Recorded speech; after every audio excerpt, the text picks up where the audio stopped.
Allez découvrir grâce à Christelle, bonjour Christelle, Bonjour les Thierry. vertus des épices Des épices. qu'on n'utilise peut-être pas assez dans Pas dans notre vraiment. cuisine. Mais surtout, les Français, c'est vrai qu'on n'a pas l'habitude d'utiliser beaucoup les épices. Et pourtant, hein, ces épices, on le connaît, ont des vertus extraordinaires pour notre santé. Alors, en particulier, on parle du curcuma. On parle beaucoup du curcuma en ce moment parce que c'est un antioxydant, parce que c'est un anti-inflammatoire. Il y a de nombreuses études scientifiques qui sont en train de chercher le lien entre consommation régulière de curcuma et un effet antitumoral. Alors, cet effet antitumoral a été montré chez les animaux. Maintenant, reste à le prouver pour les humains. Mais pour l'instant, c'est très intéressant de se faire plaisir avec ces épices et en même temps, eh bien, de faire du bien parce que effectivement, quand on consomme des épices, eh bien, on utilise moins de sel, on utilise moins de gras parce que ces épices, ce sont des exhausteurs naturels de goût. Alors, l'idée, c'est oui, les épices sont intéressantes pour la santé, mais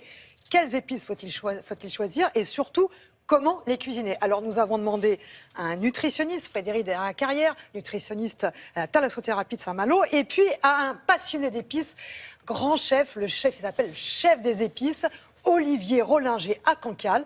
On lui a demandé à Olivier Rollinger comment il fallait préparer ses épices pour tirer un maximum de bénéfices. Voilà ce que ça donne. Nous sommes au-dessus de la baie de Cancale. Là, c'est un moyen d'expression culinaire où nous racontons une cuisine à la fois marine, potagère et au parfum d'épices. J'ai eu la chance de naître dans une maison construite par des chasseurs d'épices.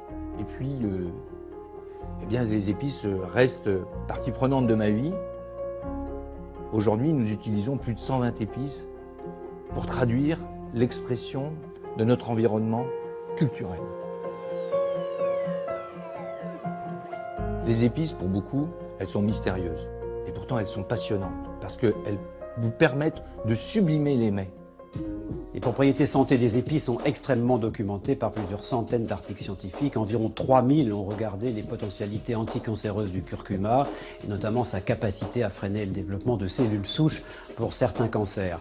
Donc c'est un champ très important qui s'ouvre actuellement pour la nutrition préventive ou thérapeutique à partir de l'usage des épices dans la cuisine.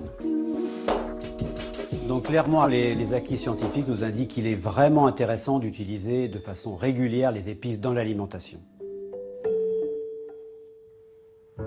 Les épices, il faut quand même respecter quelques règles pour taper dans le mille et dans le goût parfait.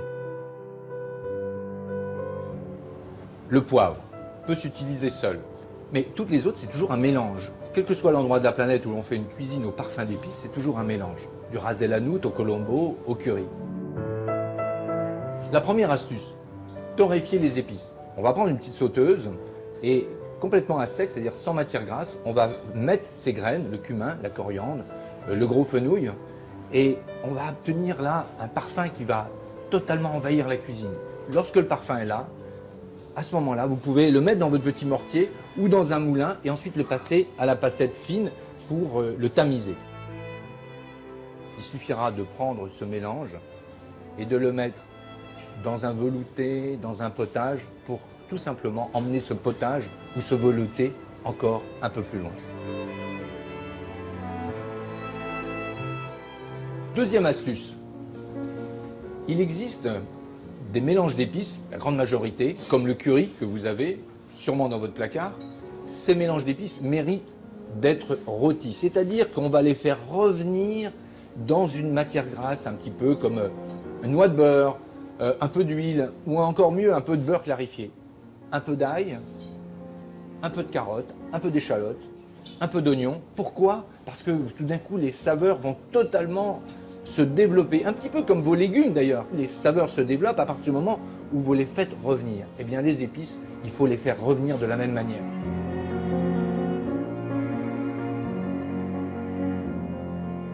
Cuisiner avec amour hein, et passion, hein, ça se voit. C'est un véritable voyage, c'est un passionné d'épices. Il part partout dans le monde pour aller chercher le meilleur poivre, la meilleure cannelle, etc. C'est fabuleux, la meilleure Alors, vanille. quelques épices qu'il faudrait avoir chez Ben, soi. le curcuma, donc on en a parlé parce que vraiment les chercheurs sont dessus à fond. On attend de très bonnes nouvelles bientôt. Ça pourrait être associé à certaines chimiothérapies pour potentialiser l'effet de la chimiothérapie dans certains cas. Ça va être montré, on l'espère.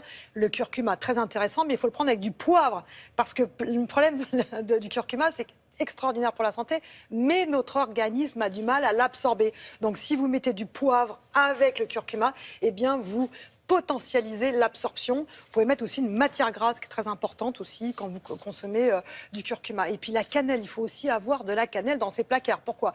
Nous consommons trop de sucre, on le sait. La cannelle, ça permet de donner un goût donc de moins sucré. Et en plus, la cannelle a ce pouvoir extraordinaire de diminuer le taux de sucre dans le sang. C'est vraiment, on appelait ça l'insuline, l'insuline du pauvre dans certains pays, parce que quand on n'avait pas d'insuline, eh bien on utilisait la cannelle pour limiter les taux et les pics de glycémie dans le sang. Merci Christelle, merci beaucoup Olivier Rollinger. Si Ah on oui. vous regarde, on le remercie. Et puis tous les renseignements sur le site de Télématin, Oui, absolument. évidemment. Pour ces beaux voyages. Celui dont nous allons parler maintenant, il a marqué